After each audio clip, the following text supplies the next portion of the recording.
All right. Hey everyone. In this video, I'm going to show you how I did this quick little study of a rose and talk a little bit about using water mixable oils. So yeah, I'm just starting off here. It's on Yupo paper, and I'll talk a little bit about what that is if you don't know yet. Yeah, I've just been painting for a little while with water mixable oils. I used them a long time ago when I was still a student, and I didn't even really know how to paint with regular oils, let alone water mixables. So I didn't really know what I was doing so much with them. I thought they just were garbage, really, compared to real oils especially. So I've written them off for years until just recently when I started seeing some other people do them. I had a friend who showed me some cool things he was doing, and he showed me what this artist named Akira Beard was doing with them. I was like, oh man, that's awesome. I want to try doing that. Yeah, I just went out and got myself a new set and been playing with them for a little while now. Why use water mixable oils? Well, there's the main reason that they try to sell is that you don't have to use terps or other solvents.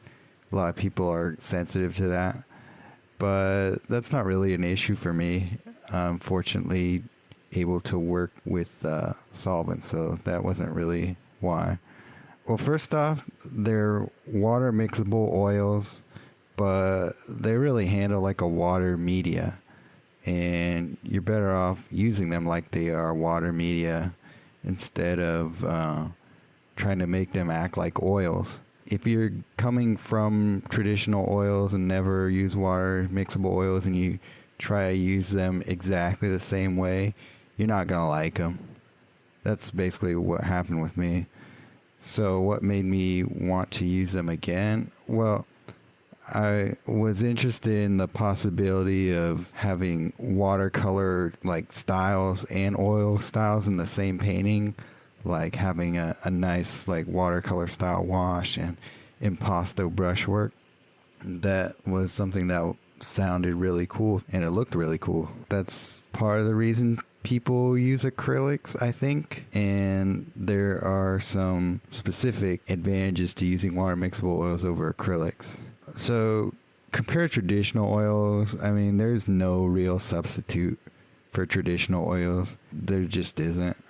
Water mixable oils are cool, but let's face the facts, they're not traditional oils. So compared to them, I think with water mixable oils dry a little bit quicker, maybe like touch dry, but water mixable oils will stay tacky longer. They smell kind of different too. They have a weird smell to them.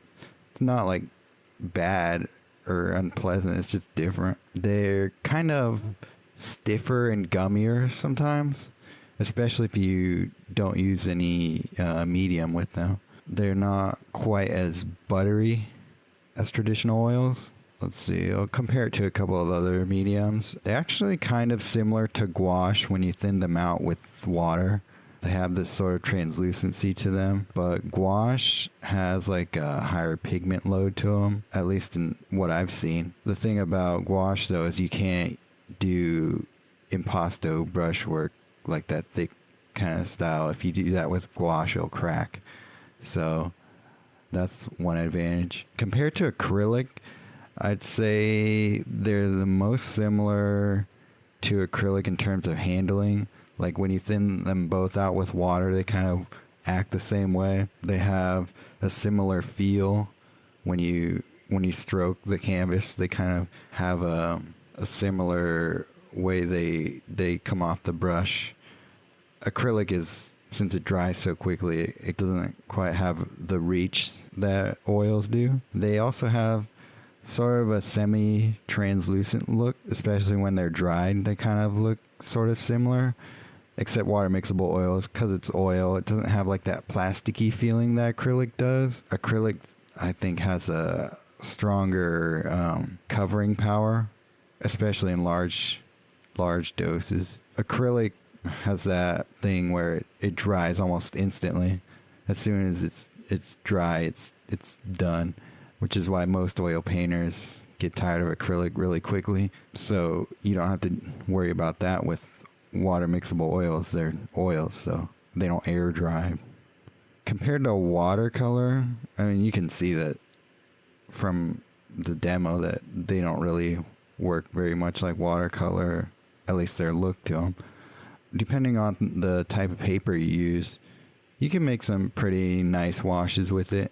It's really the property of the water that you're using more so than the pigment. It is possible to work transparently with water mixable oils. Depending on the surface, you can do a little bit of layering too, like you can with watercolor, but not nearly as much. Who would be the best person to use water mixable oils?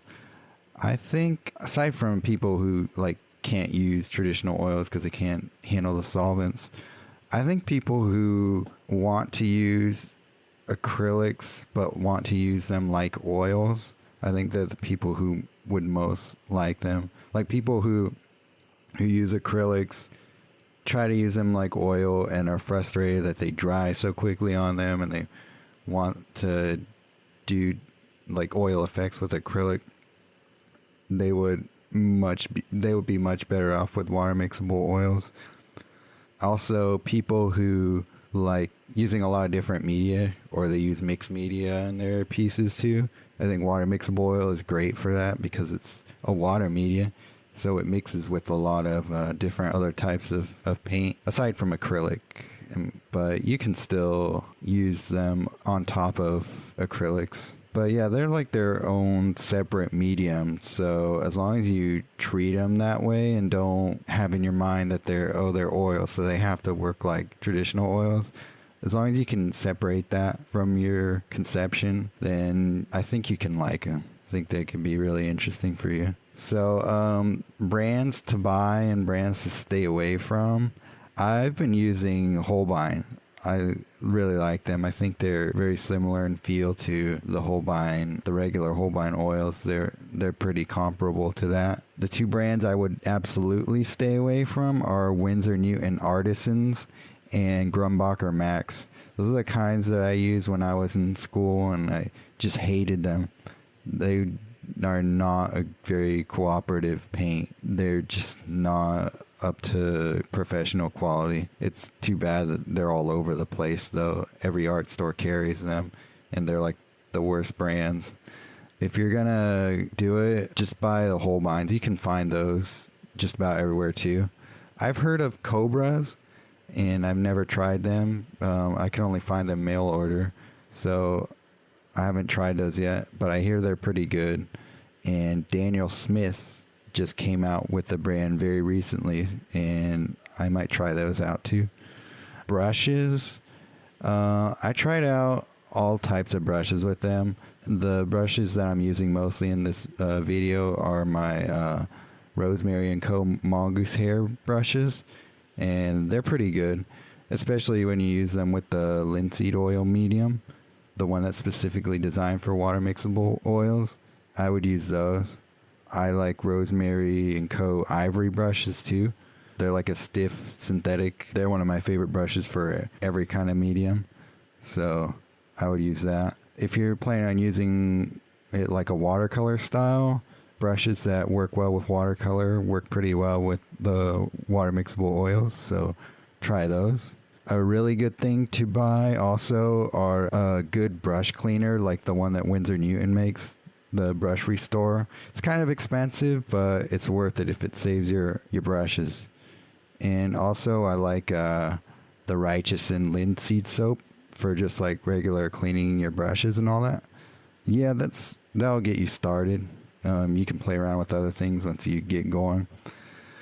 So what don't I like about the medium? They're not quite as fluid out of the tube as traditional oils. They're not like that buttery feeling that people always like. They don't have as much different colors. There's a lot of colors that I use in oils, regular oils, that I don't have at my disposal when I'm using water mixable oils, and that kind of sucks. But they don't seem to have as much of a pigment load as other media too, which really is annoying. Especially the white. for some reason, the white is transparent a lot of the time. Or at least when you thin them out, you can't thin them out at all, or else they just go really transparent on you, which you don't really want in a white. You really want a white that can cover.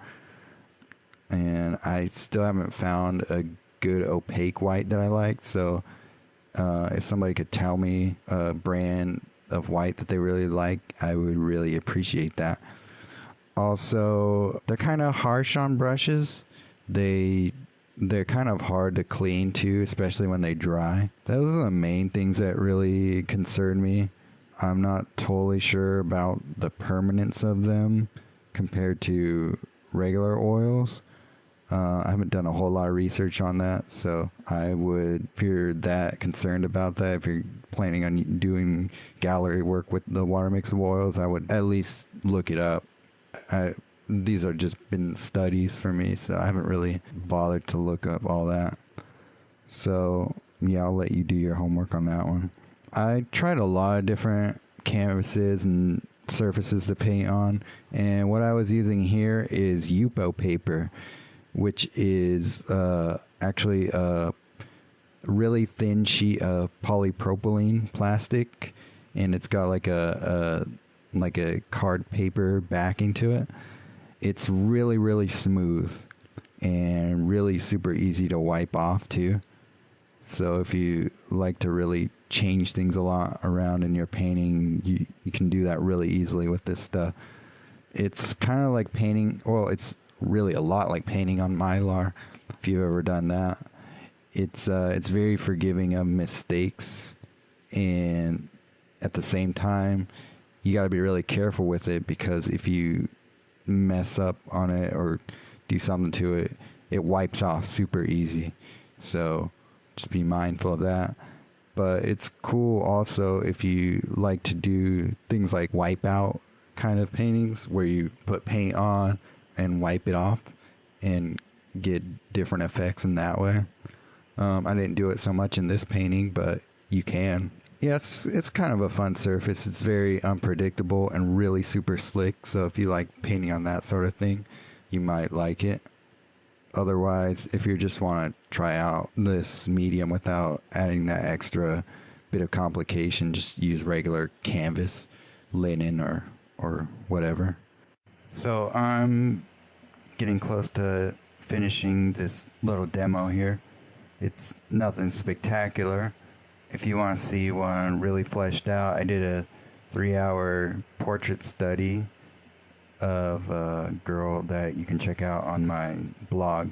In case you're curious, the brush that I've mostly been using on this demo is the Rosemary & Co. Mongoose brush. That's just one of my favorite brushes to use ever. Really glad I found out about that brand. They make really good stuff. Highly encourage you check that out. Also, by the way, the playback on this video is double time, so I don't actually paint this quickly. Also, I cut out a lot of mixing that you can't even see, just letting you know, just to make sure that you know. And also, this was recorded on my iPhone 4S. I just stuck it on a tripod with a little holder that I kind of spliced together for it. So, in case you were wondering about that. Yeah, that's pretty much all I want to say about it here. If you're interested in reading a little bit more and seeing what else I've done with these paints, go over to my blog, which you can go to on my website, www.themainloop.com, or sergiolopezfineart.com. So, yeah, send me questions there if you have any.